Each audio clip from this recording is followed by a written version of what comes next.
Bonjour à toutes et à tous, on se retrouve aujourd'hui pour une nouvelle petite vidéo qui va durer à peu près moins de 15 minutes. Alors, heureux de vous retrouver avec pas n'importe qui, avec mon chat, Igor.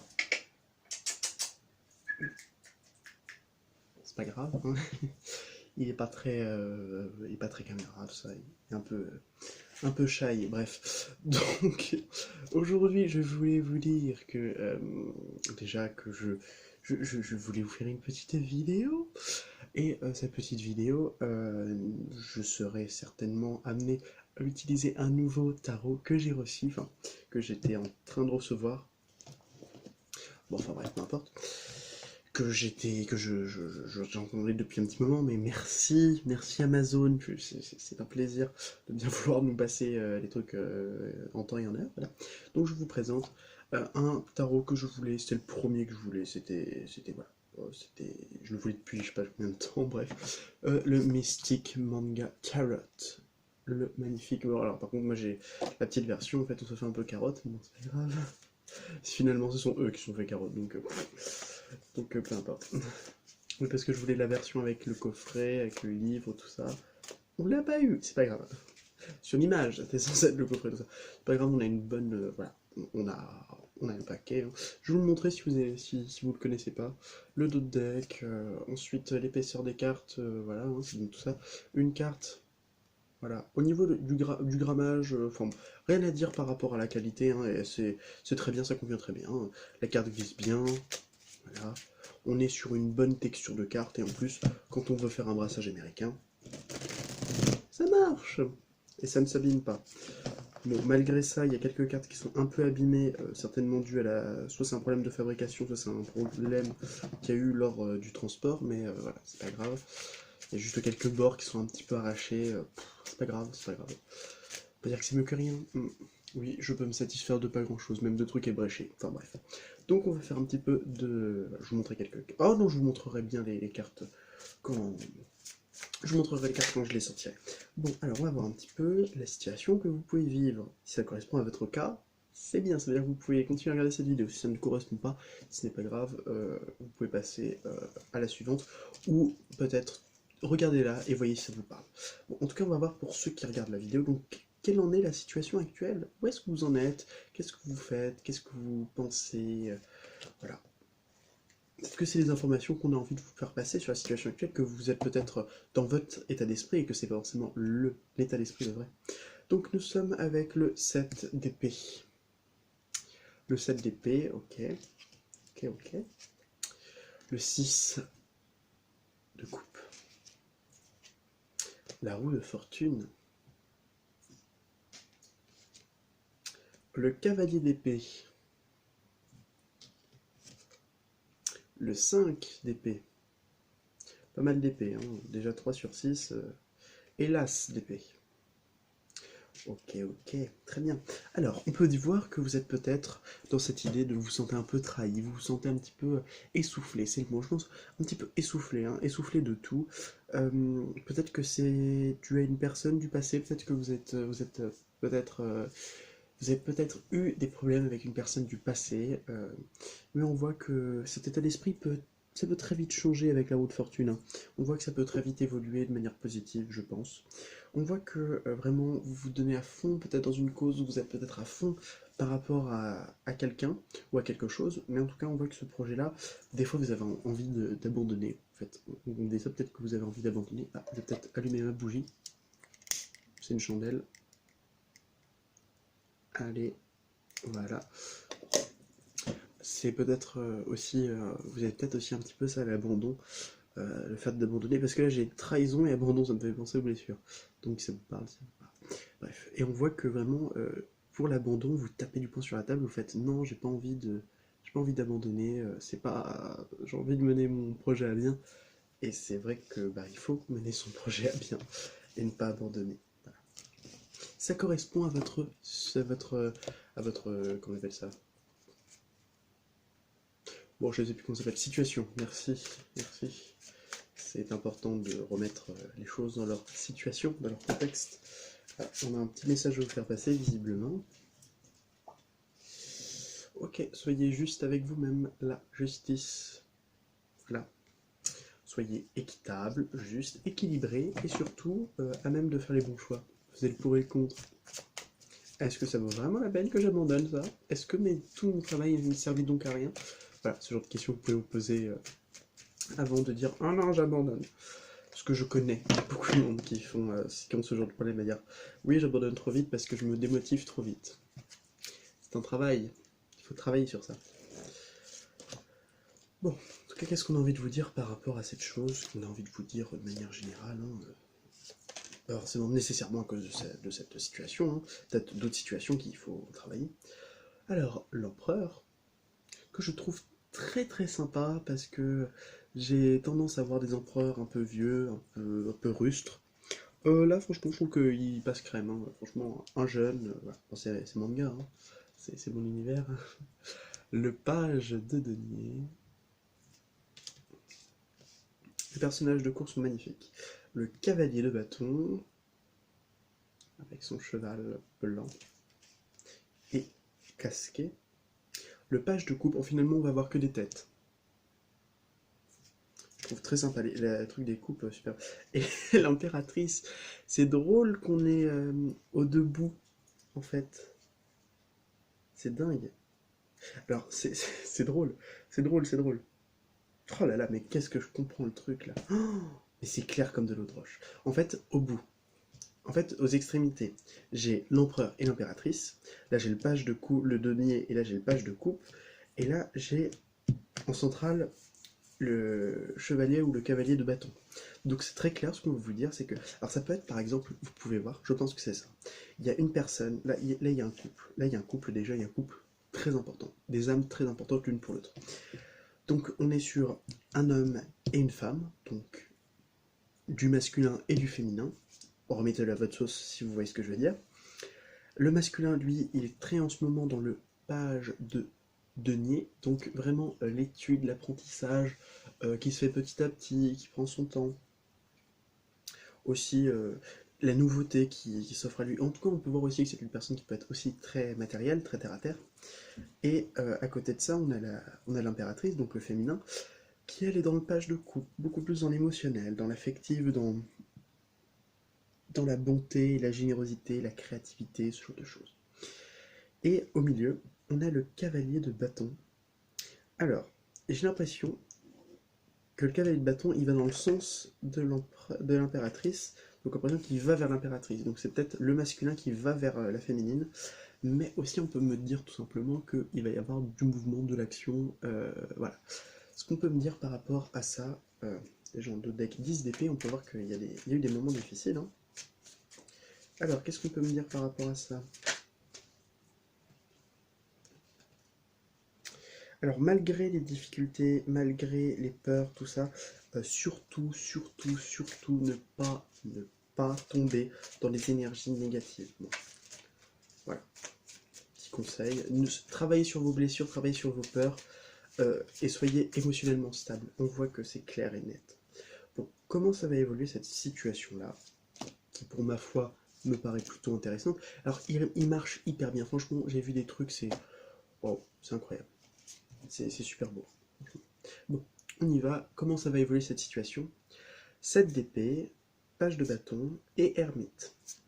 Bon, on voit qu'il y a encore quelques petites choses à faire, quelques petits réglages à faire, quelques petits moments certainement à passer encore seul.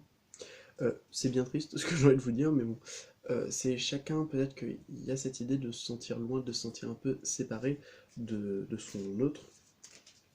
Mais en tout cas, on voit que, ou de tout simplement un homme et une femme, enfin bref, de se sentir loin de la personne, que ce soit un collègue, une amie, un amour, bref, tout ça. J'ai envie de voir un petit peu plus, alors, de manière générale, comment ça va se conclure, comment ça va se terminer, comment ça va évoluer. Bon bah c'est clair.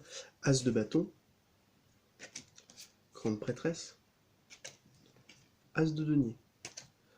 Alors, quand je vois tout ça, en fait c'est plutôt bizarre, hein, parce que j'ai d'un côté, il faut travailler, travailler sur la blessure de trahison, certainement. Il y a aussi cette idée du mental qui est peut-être un peu trop grande. On vous dit que c'est une bonne chose, que c'est un bon départ, qu'il y a peut-être de la nouveauté. En tout cas, il y a un objectif qui est là et on marche vers cet objectif, hein. C'est clair que le page de bâton, il est très dévoué, très compatissant, mais surtout aussi c'est un bosseur. Il n'a pas peur du travail. En tout cas, c'est un jeune bosseur, c'est un mec qui est motivé par la jeunesse, tout ça. Il est motivé. Voilà. L'ermite nous parle quand même de travail qui se fait seul, mais qui se fait aussi dans la spiritualité, ce genre de choses.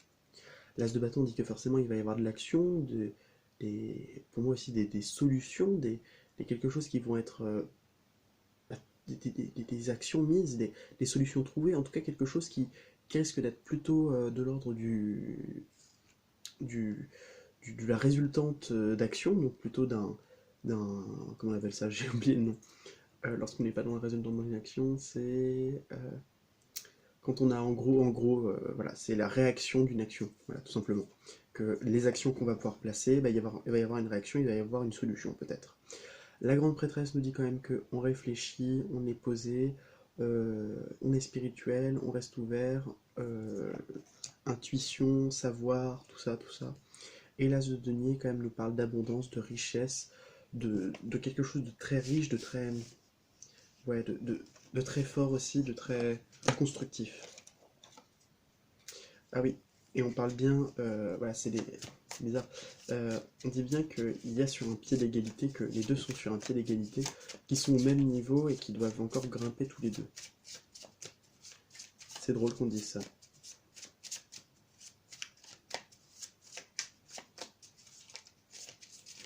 Alors, on poursuit avec les messages de nos guides.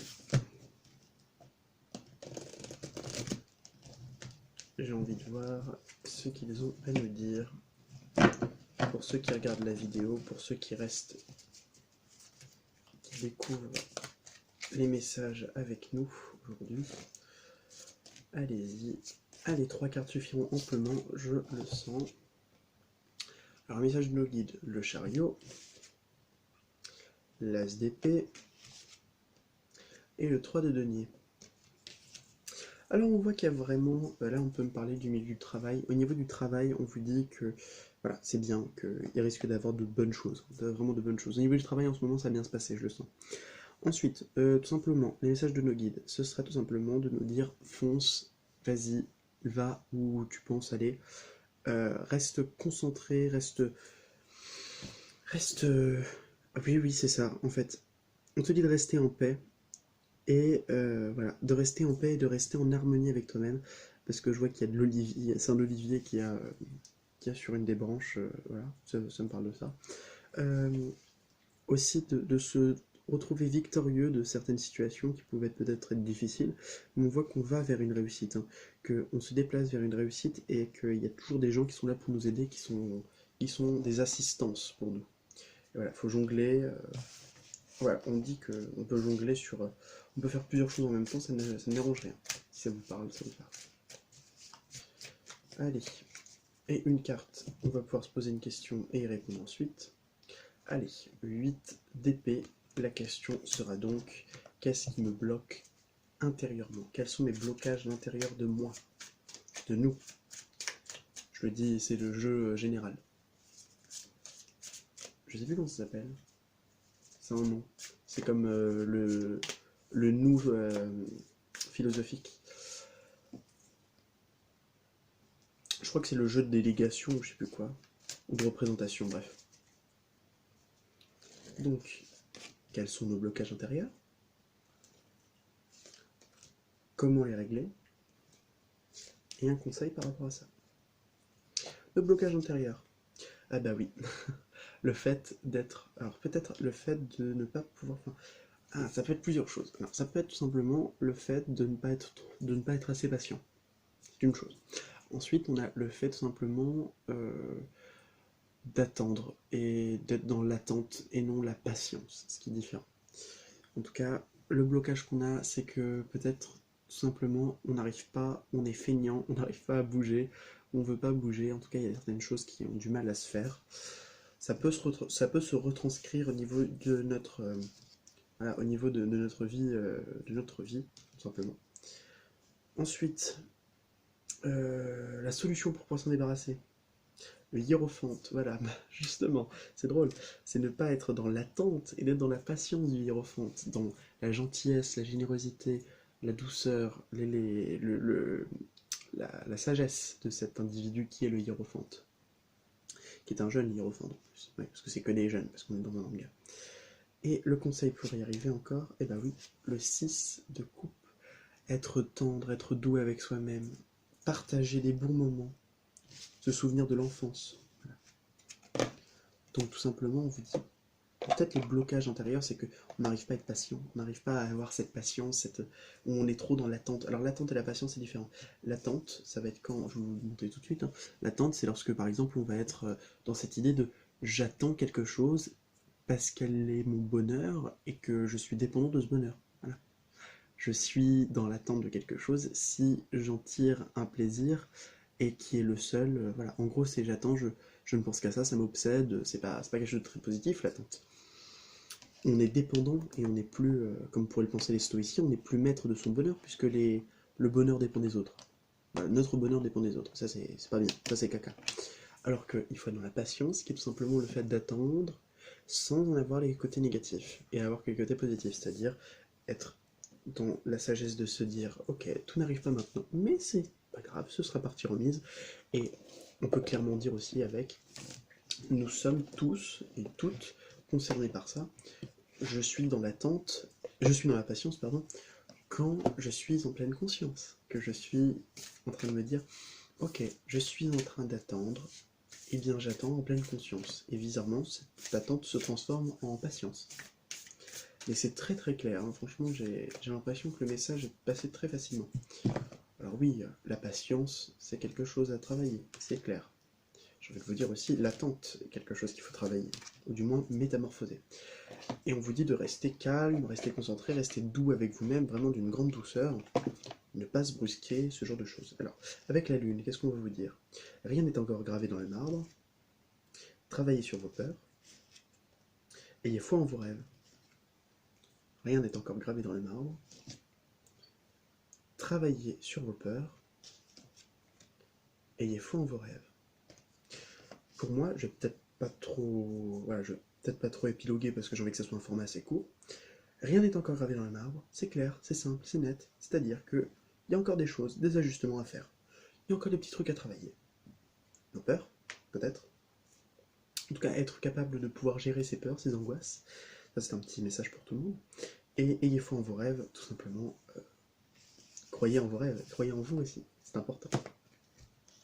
J'aime beaucoup cette carte. Nous allons terminer et arrêter d'épiloguer sur cela avec l'oracle quotidien, car ce format de vidéos quotidiennes, enfin de vidéos quotidiennes, pardon, de vidéos de temps en temps que je vous fais d'espèce de format court qui n'en est finalement pas un, parce que je dis ça dure 15 minutes, mais en fait ça dure 18, voire 20 là, à mon avis, le temps que je lise le truc. Hop là, bon, ça me fait marrer, hein. Me dire que, ah oui, ça devait être un format comme ça, et finalement, bah, ça ne l'est pas du tout. Ce n'est point grave. Allez, on vous dit, cette situation reflète votre réalité. Ouh, ça me parle. Là, ça me parle de ouf. Ce que vous croyez vivre est le reflet de vos pensées, de vos perceptions, pardon, et de vos croyances. Il s'agit de votre réalité. Vous êtes convaincu d'avoir raison et vous voulez le faire savoir aux autres. Or, chaque personne a sa façon différente de voir les choses, qui est son propre point de vue. Échangez avec calme vos opinions avec autrui, vous trouverez un terrain d'entente. Clair, simple, net, précis. On vous dit tout simplement de rester calme et que c'est pas la réalité, c'est votre réalité. Et pour moi, ça vient appuyer un truc parce que je l'avais pas compris comme ça. En fait, moi j'ai envie de vous dire carrément, ce que vous vivez, ce que vous pensez vivre, bah c'est ça. Voilà. Si vous pensez vivre un éveil spirituel, mais c'est que vous êtes dans un éveil spirituel. C'est un des signes avant-coureurs que vous êtes dans un signe, que vous êtes dans un processus d'éveil spirituel. Si vous pensez, si vous voyez les choses comme vous les voyez, ben vous pouvez vous dire, ah oui, là je suis en train de vivre ça, parce que je l'ai décidé, parce que voilà, je sens que c'est ça. Et ben faites-vous confiance, tout simplement. Merci beaucoup de m'avoir regardé. N'oubliez pas, si la vie n'est qu'un passage, semences et des fleurs. Si vous avez aimé cette vidéo, vous pouvez la liker, la partager, faire ce que vous voulez. Merci, à très bientôt, et prenez soin de vous. Bisous.